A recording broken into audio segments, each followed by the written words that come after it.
Growing up, the city I lived in had a huge Halloween cornfield attraction with several haunted houses. It was always crazy busy and crowded.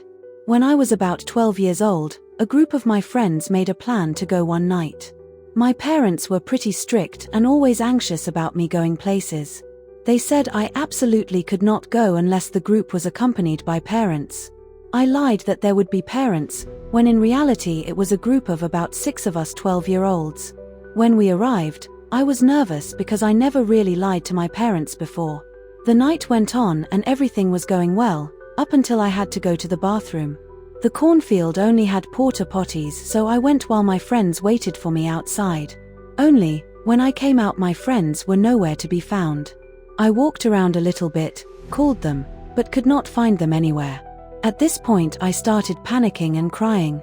A police officer approached me and asked what was wrong.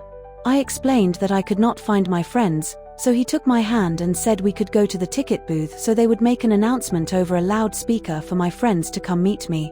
However, the officer said we had to go back to his squad car first so he could let another officer know. As I start walking with him through the parking lot, I had an oddly specific memory. A few days prior, my dad told me about a little girl who was kidnapped by someone impersonating a police officer. My dad told me to always be suspicious of everyone, including people claiming to be police. He instructed me to always ask to see a police officer's badge and to ask them to call my parents. I stopped walking and nervously told the officer, "I am sorry, this is silly, but my dad told me I need to ask to see a police officer's badge and to tell them to call my parents."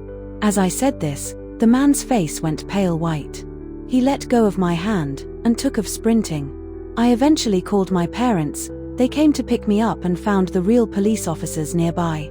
I let them know what happened and they explained that would not have been the protocol, as the attractions didn't even have a loudspeaker to make announcements.